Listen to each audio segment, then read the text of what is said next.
Hello everyone. In this lecture we will discuss about secondary storage structures.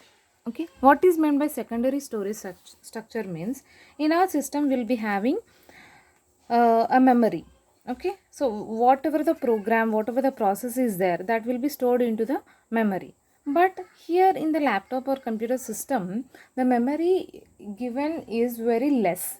Okay, you cannot store everything in the laptop because it is not undefined but it is defined. For this laptop, some 2 GB RAM or some specified amount of memory will be there.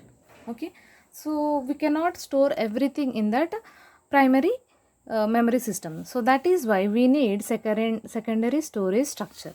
Okay, it is nothing but extension to the main memory. Okay, main memory will be having some definite memory space. We cannot store everything in the main memory, so that is the reason we have some extension called secondary storage. Secondary storage devices can hold the data permanently. You have some pen drive or hard disk, you will be storing the data permanently there. Whenever you want to delete, you can delete, but once if you have saved, until you delete, that data will be there in the secondary devices. It will be not removed unless you have permission.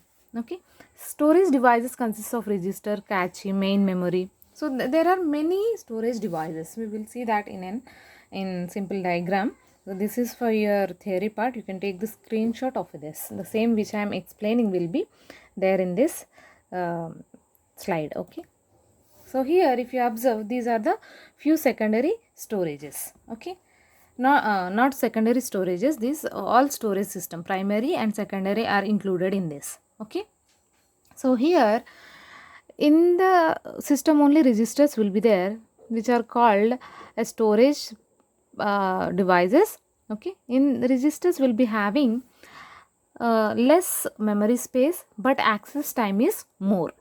And after registers, then cache memory. Cache memory is little bit bigger in size compared to the register, but access time is low compared to the registers. And then comes a main memory. Main memory is bigger in size when compared to cache memory, but access time is low. Okay, access time is low when compared to cache memory. And then electronic disk, this is also bigger in size compared to the main memory, but access time is low when compared to the main memory. And then magnetic disk, size is bigger than electronic disk but access time is less. Optical disk, size is bigger than magnetic disk but access time is less. And then magnetic tapes, and then pen drives, and then hard disk, and then floppy disk, and then anything. Okay, so this is how many storage devices are there, but speed and cost differs. Okay, these are inbuilt in the system itself. So this will be having uh, fastest access time because they are in the system itself. So access time will be less, but storage is very less. Okay, so in this hierarchy, all storage devices are arranged according to the speed and cost. Okay, so whatever the registers, cache memory, primary memory are there, those will be having less memory space, but the speed access time. Okay, when I'm telling when I'm talking about the speed, means it is nothing but access time. Access time will be more.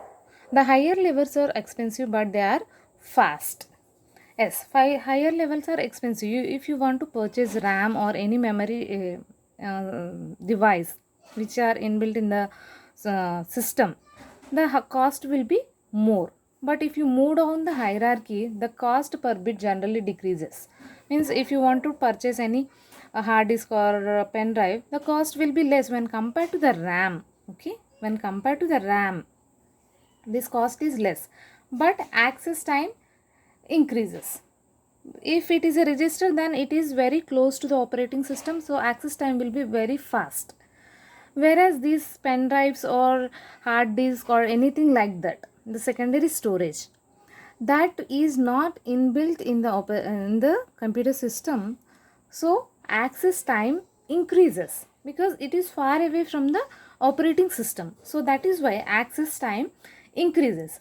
So if access time increases means what we say, the speed decreases. The accessing speed will be decreases. Okay, the execution time will be more. Okay, the storage systems above the electronic disk are volatile, where as those below the are non-volatile. Volatile means they will change time to time. Okay, the storage systems which are above the electronic devices are volatile. The storage devices which are below the electronic disk are non-volatile, means they will not change. This is about electronic disk, because electronic disk is a different one when compared to the all secondary storage devices. Electronic disk will be sometimes acts as volatile and sometimes it acts as non-volatile. It is based on the designing of the electronic disk. During the normal operation, the electronic disk stores data in large DRAM array which is volatile. When you are executing something, why it is written like this means, so I will give you a small example. When you are executing something, what this electronic device do is, it will be having some separate storage in the system itself. Okay, so this electronic device will be having a magnetic hard disk and a battery for backup power. Okay, so sometimes in computer system or in laptop, we will be having adapter to the system for the power. Okay, you are executing something, in the middle power goes. Okay, at your home if power goes, that time what happens, still here, and if you are able to execute the process which is running, if you are able to execute a process without any problem even after the power loss, then it is because of this electronic device only. Okay, if external power is interrupted, the electronic disk controller copies the data from RAM to the magnetic disk. So whatever the process you are executing, if power loss happens, that time the executing process data will be copied from RAM to the magnetic disk. Okay, inbuilt in electronic device only, there will be a hidden magnetic hard disk will be there.